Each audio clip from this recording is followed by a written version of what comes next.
Maya woke to the sound of boots marching through the valley. The morning light filtered through the cave entrance as she stretched her limbs and felt the familiar presence of Ember and Ash nearby. The dragons were already awake, their eyes tracking something in the distance with keen interest. She could sense their tension through the bond they shared, a connection forged over years of living together in these mountains. The invasion had ended 3 days ago, but the real challenge was just beginning.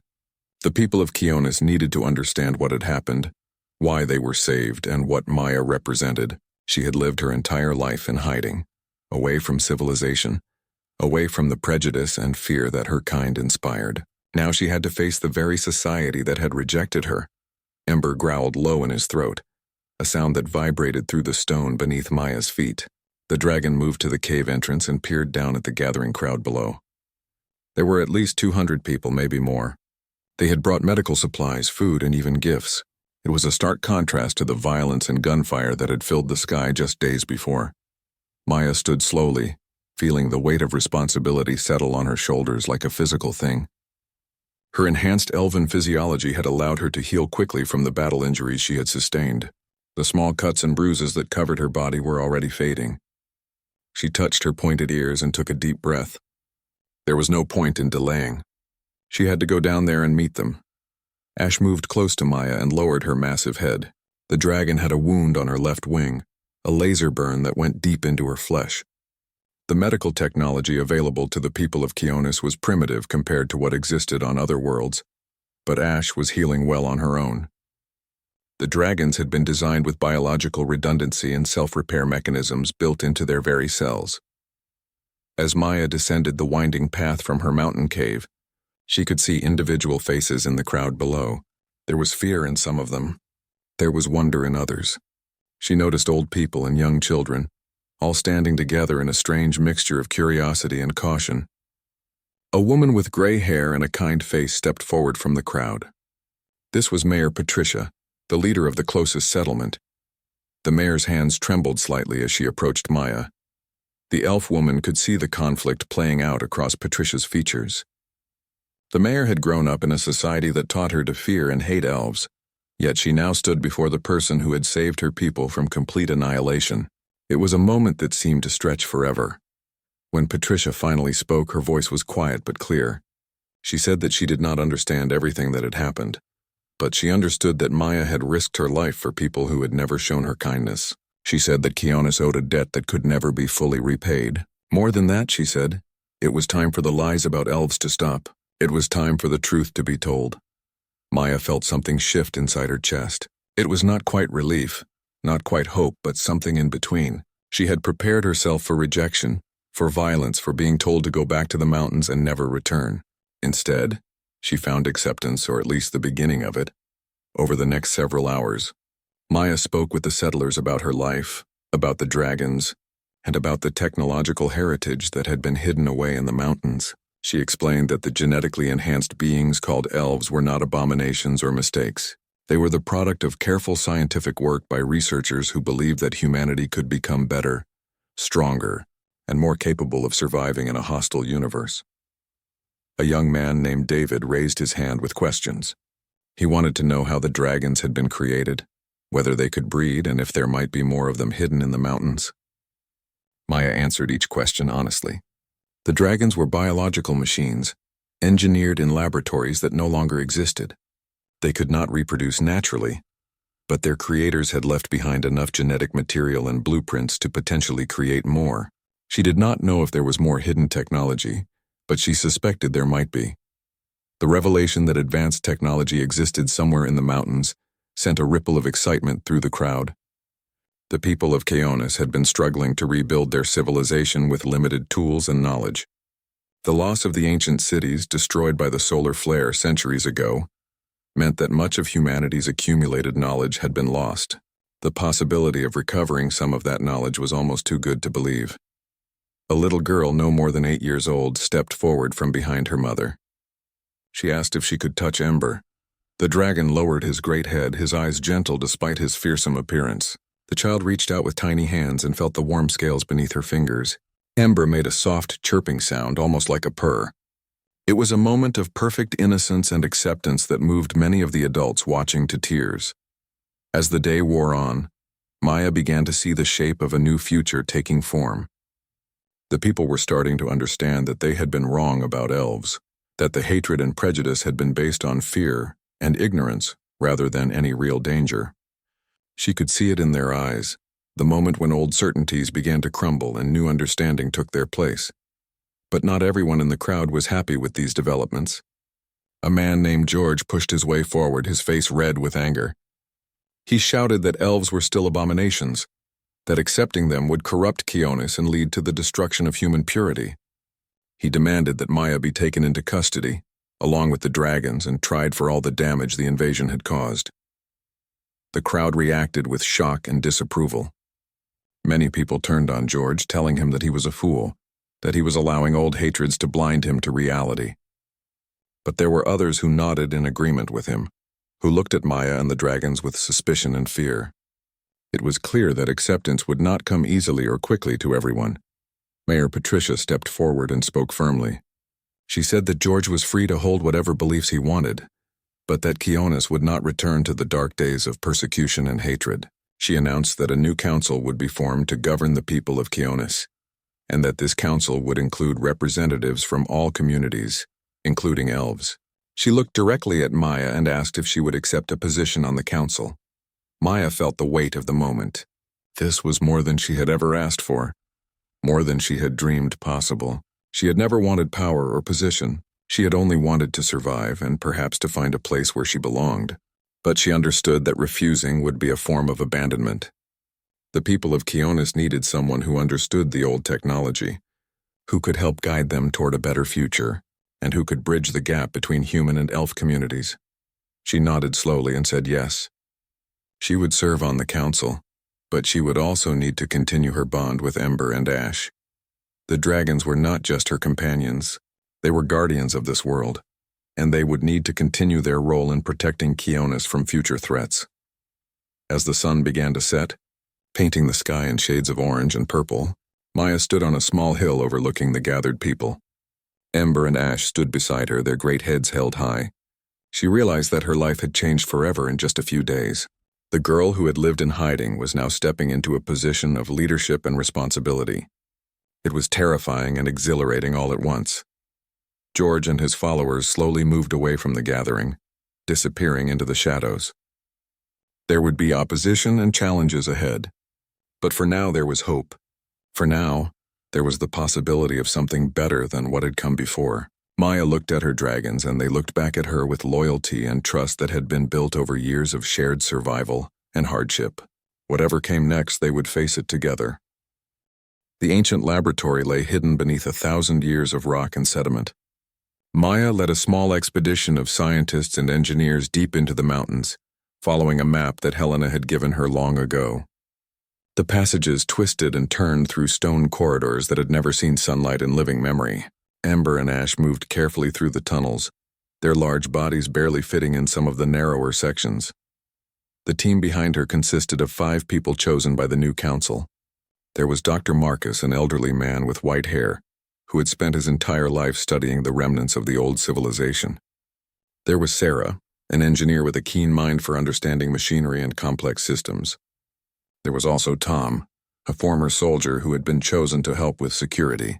2 younger workers named Linda and Robert completed the expedition. When they finally reached the laboratory entrance, everyone gasped. The massive metal doors stood exactly as they had for centuries, sealed and protected by ancient mechanisms that still functioned despite the passage of time. Dr. Marcus approached the entrance slowly, as if he feared it might disappear if he moved too quickly. His hands shook as he examined the symbols carved into the metal. Maya activated the doors using a code that Helena had taught her. The sound of ancient machinery grinding to life echoed through the chamber. The doors slid open with surprising smoothness, revealing a massive underground facility that stretched deeper than anyone could see. Lights flickered on automatically as their sensors detected the presence of living beings.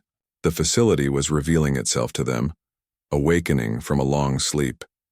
The scientists rushed forward with barely contained excitement, examining everything with reverence and wonder. They found laboratories filled with equipment, storage rooms containing supplies and computers that still held countless terabytes of information. Some of the storage containers had failed over the centuries, but many remained intact, their contents preserved perfectly in climate-controlled chambers. Dr. Marcus found a library section with physical records printed on durable material that had somehow survived the test of time. He pulled out documents carefully and began reading, his eyes growing wider with each page. He turned to Maya and told her that this facility contained the complete genetic codes for creating new elves, as well as technical specifications for building more dragons. It also contained information about other bioengineered species that had been created, but apparently never deployed. Sarah made a more disturbing discovery. She found weapon storage areas filled with devices designed to kill on scales that seemed impossible. There were molecular disruptors, plasma cannons, and weapons whose purposes she could not even begin to guess. She looked at Maya with a mix of fear and understanding. This facility had been designed not just as a research center, but as a military installation. The old world had been preparing for war on a massive scale. As the team explored deeper into the facility, they found personal quarters where scientists had once lived. There were beds, entertainment systems, and communication devices that had not worked in centuries. It was like entering a tomb, a perfectly preserved snapshot of a world that had ended long ago. There was something deeply sad about it, seeing the remnants of lives that had been interrupted centuries in the past. In the central command chamber, they discovered something unexpected. There was a log, a kind of digital recording left behind by someone named Dr. Elizabeth, who had been the facility director when the solar flare struck. The recording came to life as they activated it, showing the image of a woman with kind eyes and determined expression. Dr. Elizabeth explained that the facility had been sealed because the solar flare was believed to be a precursor to worse catastrophes. She said that the decision to leave the genetic material and technology intact had been a difficult one. The survivors they expected to emerge from the chaos would face enormous challenges. They would need every advantage, every tool that the old world could provide. But there was a warning in her message. She said that the knowledge contained in this facility was dangerous. It could be used to create wonders or horrors, depending on the wisdom of those who used it. Dr. Elizabeth urged whoever found the facility to consider carefully before awakening all the technology. She recommended that the genetic enhancements and dragon creation protocols be activated gradually, with proper consideration for ethical questions. She warned that creating an artificial elite through genetic modification had led to conflict and suffering in the ancient world. She hoped that the survivors would do better. She hoped that they would create a society where all beings, enhanced or natural, could live together in peace. The recording ended, and there was silence in the chamber. Everyone felt the weight of the responsibility that had suddenly landed on their shoulders. They had come seeking technological advantage, seeking ways to strengthen their society. What they had found was a loaded gun, a tool of immense power that could either save their people or destroy them. Maya stood in front of the central computer and placed her hand on a scanner. The device recognized her as Elf and granted her access to the security protocols. The system had been programmed to recognize elves and authorized users, which meant it trusted her with sensitive information. She scrolled through files and found detailed records of the genetic modification process, the exact procedures that had been used to create the first elves. She realized with a shock that Helena must have known about this facility all along. The scientist who had rescued her had not been a refugee hiding in the mountains. Helena had been a guardian, protecting and preserving this knowledge for a future generation. Helena had been following Dr. Elizabeth's recorded instructions to activate the technology slowly and carefully over time. Tom, the security specialist, approached Maya with a concerned expression. He pointed out that this facility changed everything about their situation. With this technology, Kionis could defend itself against any invasion, could develop capabilities that would make them respected or feared throughout the star systems. But he also saw the danger. Other groups would want this technology. Word would eventually spread about what lay hidden in the mountains. Nations and corporations from other worlds would come seeking access to this power. Sarah made a practical observation. She said that they could not simply hide this facility or ignore its existence. But they also could not activate everything at once. They needed a plan, a careful strategy for how to develop and deploy the technology in ways that would benefit Kionis without creating new forms of inequality or conflict. Dr. Marcus suggested that they should begin by cataloging everything, understanding exactly what was available. They could then present options to the council and let the leadership of Kionis make informed decisions about how to proceed. This approach would ensure transparency and democratic participation in choices that would affect everyone's future. Ember moved through the facility with curiosity, his massive form dwarfing the technology around him. His ancestors had been created in these very laboratories, their genetic codes written by brilliant minds 2 centuries ago.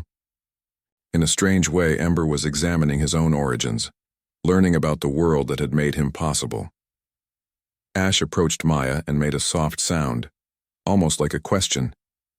The dragon seemed to understand that this place was important, that the decisions made here would shape their future and the future of everyone they cared about. They stood together in the heart of the ancient facility, surrounded by the accumulated knowledge of a lost civilization, and faced the enormous responsibility of deciding how to use that power wisely. The council meeting lasted through the night. Maya sat at the large stone table in the provisional government building, watching the faces of the people who would help guide Kionis into its future. Mayor Patricia was there, along with representatives from each of the major settlements. There was also George, the man who had opposed Maya's involvement in leadership, sitting with arms crossed and an expression of deep displeasure. The debate centered on what to do with the technology discovered in the ancient facility. Some council members argued for rapid deployment of defensive weapons and dragon creation programs. They pointed out that the collective would return and Kionis needed to be prepared. Others urged caution, warning that rushing into genetic modification programs would repeat the mistakes of the ancient world. Maya presented Dr. Elizabeth's recorded message to the council. She showed them the warning about the dangers of creating artificial elites and the recommendation for gradual, careful implementation of any new technologies. She explained that the ancient world had destroyed itself through conflict and competition. They had the opportunity to do things differently, to learn from the past and make better choices. An older council member named James argued that caution was a luxury they could not afford. He said that enemies surrounded them, that the universe was a hostile place, and that Kionis would be consumed if it did not develop the strength to defend itself. He questioned whether Maya could be trusted to make decisions about weapons development, suggesting that her elven nature might bias her against human interests. The implication hung in the air like poison. Despite the recent cooperation and acceptance, the old prejudices were still alive in the hearts of many people. The fear that elves might secretly work against human interests had not been erased by a few days of alliance. It would take time to overcome such deep-rooted suspicion. Before Maya could respond to the accusation, an unexpected voice spoke up. It was George. The man who had opposed her so vehemently before stood and said that while he still held reservations about elves, he had seen something that changed his mind. He had watched Maya and her dragons protect people who would have killed them both if given the chance. He had seen her show mercy to invaders who deserved no mercy.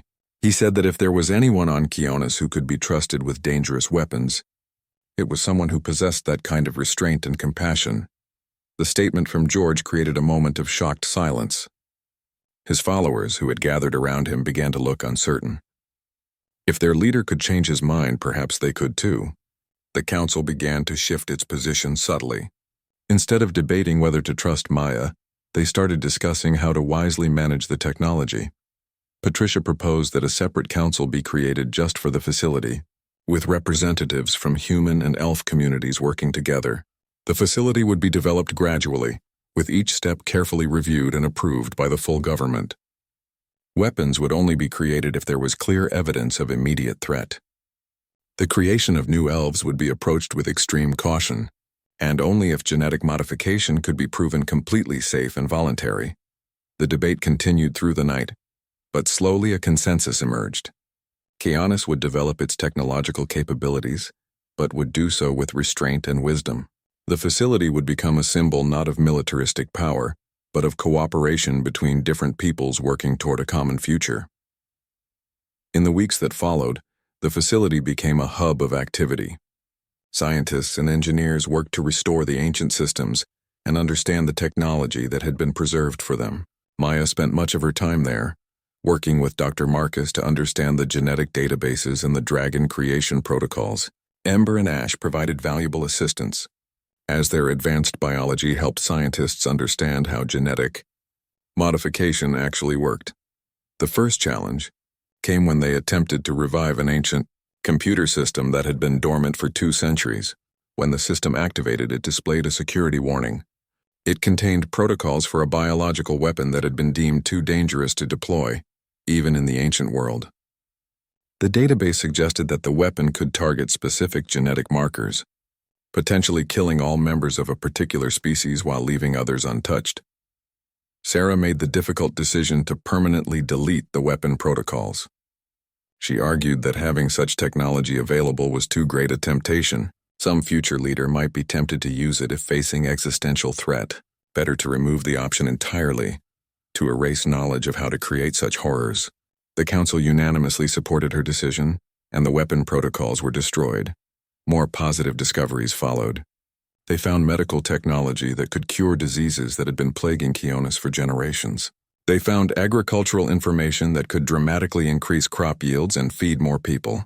They found energy generation systems that could provide clean power to cities that had relied on dangerous combustion engines. But perhaps most important, they found educational materials. The ancient world had preserved comprehensive knowledge about science, mathematics, history, philosophy, and art. Libraries of information were carefully copied onto modern storage systems and began to be shared with the people of Keonis. The renaissance of human knowledge was beginning. Ember and Ash proved invaluable in transporting equipment and materials between the facility and the settlements. Their strength and intelligence made them perfect for complex tasks that would have taken teams of people. The dragons had become celebrities among the children of Keonis, with young people bringing them gifts and asking endless questions about their capabilities and origins. One day, a young elf child appeared at the facility. She was brought by a woman named Carol, who explained that the girl was her adopted daughter. They had found her orphaned and starving in the ruins of a settlement. Carol had not realized the girl was an elf until she saw her ears. She had decided to keep her anyway, to raise her as her own. She was asking if the facility could help her understand the girl's genetic inheritance and how to help her develop her enhanced abilities safely. Maya felt tears form in her eyes. This single act of love and acceptance meant more to her than any grand political statement. This was what real change looked like. This was a human woman choosing to raise an elf child as her own, to love her and protect her despite her different nature. Dr. Marcus ran the girl through a genetic screening and determined that she was healthy, with no genetic abnormalities. He estimated that as she grew, she would develop enhanced strength and intelligence comparable to other elves. He suggested that she be given careful training as she aged, to help her control her abilities and integrate properly into human society. Carol nodded and held the girl close. She said that love and acceptance would be her primary training. Everything else would follow naturally. Maya looked at this woman and her adopted elf daughter, and understood that Keonis had truly begun to change. The future was uncertain, but it was full of possibility. 6 months had passed since the discovery of the ancient facility. Keonis had begun its transformation into something new and different. The settlements had grown larger as people felt safer with the dragons protecting them. New buildings were being constructed using advanced materials recovered from the facility. The young elf girl, whose name was Emma, had become a symbol of the new era, representing the possibility of human and elf communities thriving together. But not everyone was happy with the changes. James, the council member who had argued for rapid weapons development, had begun organizing opposition to the current policies. He gathered followers who believed that Keonis was moving too slowly in developing its military capabilities. He argued that the threat from the collective and other hostile forces had not diminished. Peaceful development was a luxury they could not afford. Maya first learned of the serious problem when Ember came to her in the middle of the night, agitated and upset. The dragon made sounds that conveyed urgency and danger. She followed him to a hidden area near one of the settlements and found evidence of sabotage. Someone had damaged the medical equipment being transported from the facility. The damaged equipment could have harmed the people receiving.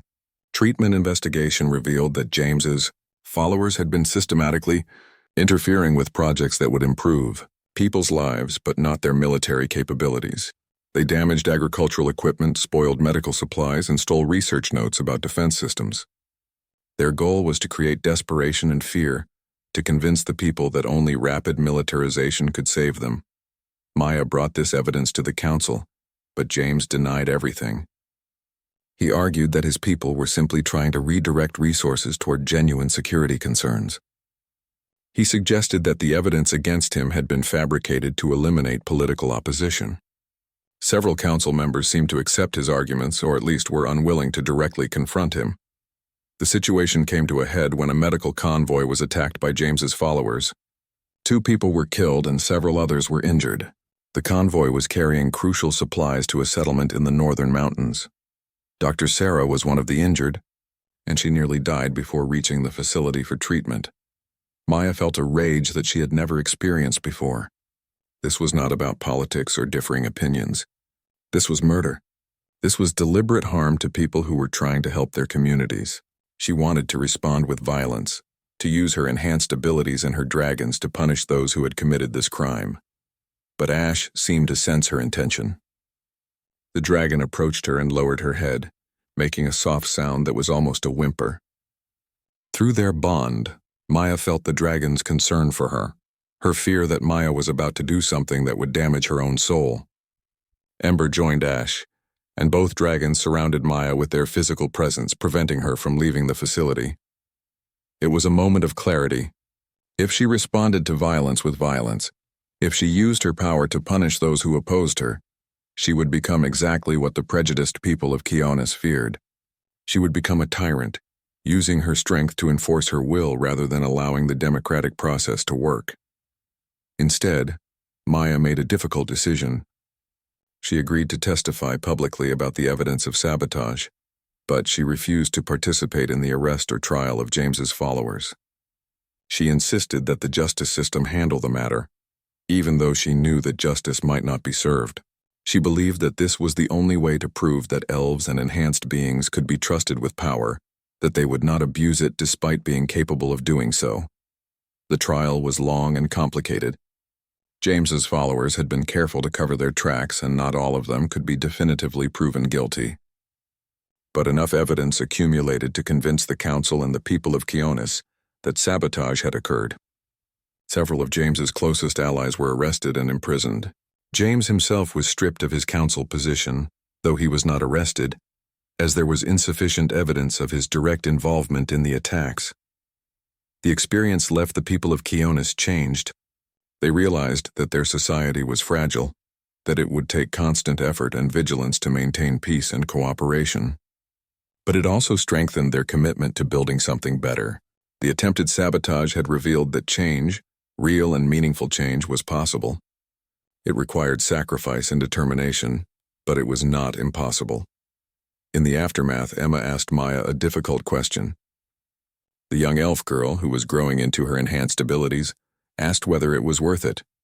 Was it worth trying to build a better society if there would always be people working against it?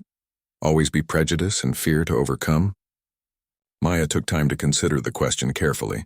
She thought about Helena, who had sacrificed her own life to preserve knowledge and protect Maya. She thought about Mayor Patricia and Carol, and all the other people who had chosen acceptance despite their fears. She thought about Ember and Ash, creatures that had been created for war but had learned to protect and love. She thought about the young elf girl standing before her, a living symbol of what was possible when people chose love over fear. She told Emma that the answer was yes. It was worth it, not because the struggle would be easy, but because the alternative was unacceptable. The only other option was to accept hatred, to allow prejudice to reign, to give up on the possibility of building something better. That was not a future worth having. Emma listened to these words with the wisdom that sometimes came naturally to children. She nodded slowly and said that she understood.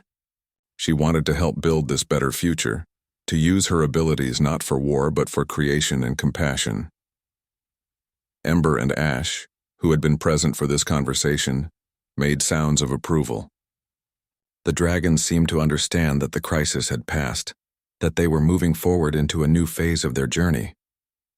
They stood together, human and elf and dragon, representatives of a world that was learning, to accept difference and work toward a shared vision of peace, the Council announced new policies aimed at preventing sabotage and ensuring that all segments of society felt heard and respected. James and his followers were given a choice: accept the new direction of Keonis or leave. Most chose to stay, though some left to join other settlements where they might find people more aligned with their views. It was a peaceful resolution to what could have been a violent conflict. A year had passed since the attempted sabotage. Keonis had grown and changed in ways that would have seemed impossible just months before. The settlements had expanded, united by new roads and communication networks powered by the technology recovered from the ancient facility. Schools had been established to educate the next generation in science, mathematics, and history. Medical clinics were treating diseases that had previously been considered incurable. People were living longer, healthier, and more productive lives.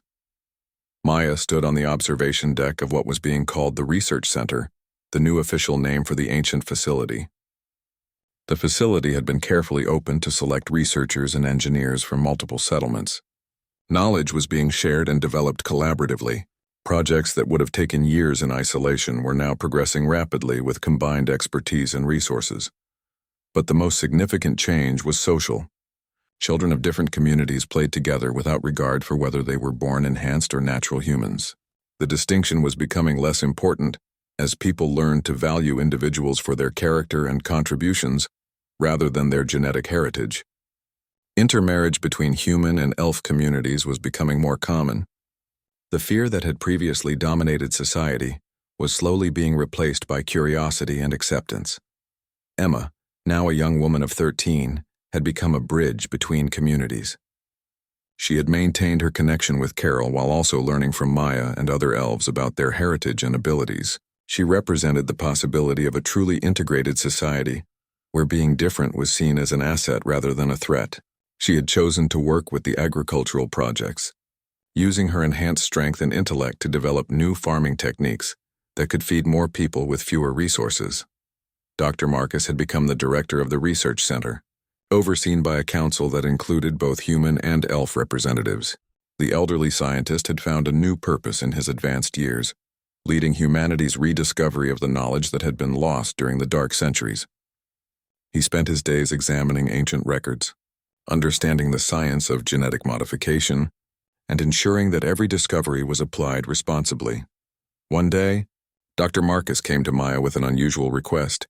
He asked if she would be willing to undergo the genetic modification process, not to create new elves, but to study how the modification worked. He explained that they had discovered the possibility of enhancing humans with some of the positive traits of elves, but in a way that would respect their autonomy and choice. He wanted Maya's permission and participation in understanding how this could be done safely. Maya initially hesitated. She had spent her life being considered special and different because of her genetic enhancement. She wondered whether spreading enhancement to others would dilute what it meant to be an elf. But then she realized that her initial thinking was limited and prejudiced. If humans could choose to be enhanced, to gain some of the abilities that would help them survive and thrive, then preventing that would be denying them agency and opportunity. She agreed to the study. The process took months, involving careful analysis of her genetics, medical tests, and conversations about what traits would be most beneficial to develop. The goal was not to create more elves, but to give humans who were willing to undergo the procedure access to improved healing abilities, enhanced mental processing, and greater physical strength.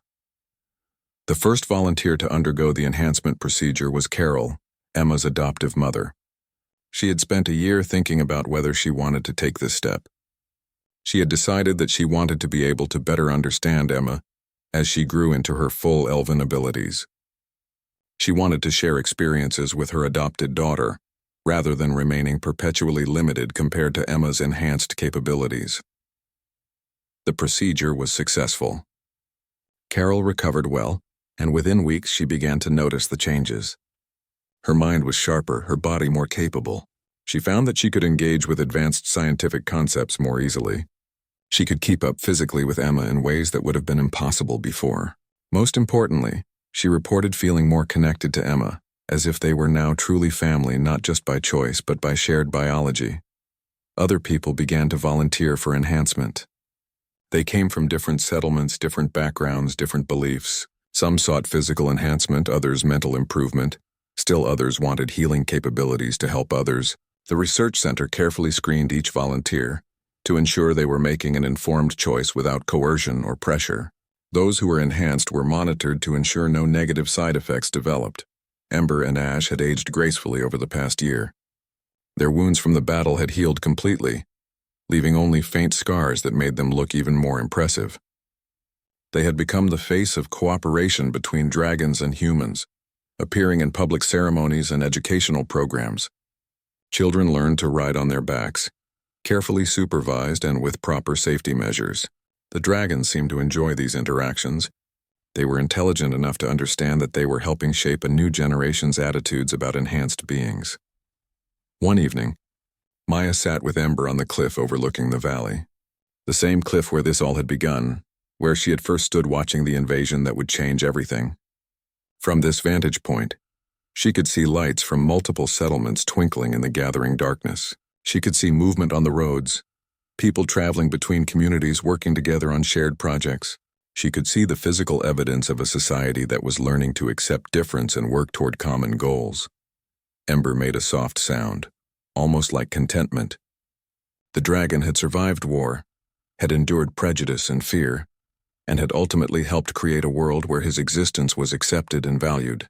Through their bond, Maya felt his satisfaction with how things had turned out. She thought back to the terrified girl she had been, hiding in a cave with her dragons, afraid of the world and certain that society would never accept her kind. That girl would never have believed that a year could bring such transformation. That girl would never have imagined humans choosing to enhance themselves, to deliberately take on some of the characteristics that had once been seen as abominations. But here was the evidence before her eyes. Kianis was changing, evolving into something new. It was not perfect. There were still people who harbored prejudices, still people who believed that society was moving in the wrong direction. George had left to join a settlement in the Southern Territories, preferring to live among people who shared his more conservative views. James had become quieter, but had not recanted his beliefs about the need for militarization. Yet despite these holdouts and complications, the overall direction was clear. Kianis was moving toward a future where being different was not a death sentence or a mark of shame, but simply a fact of life that deserved acceptance and respect.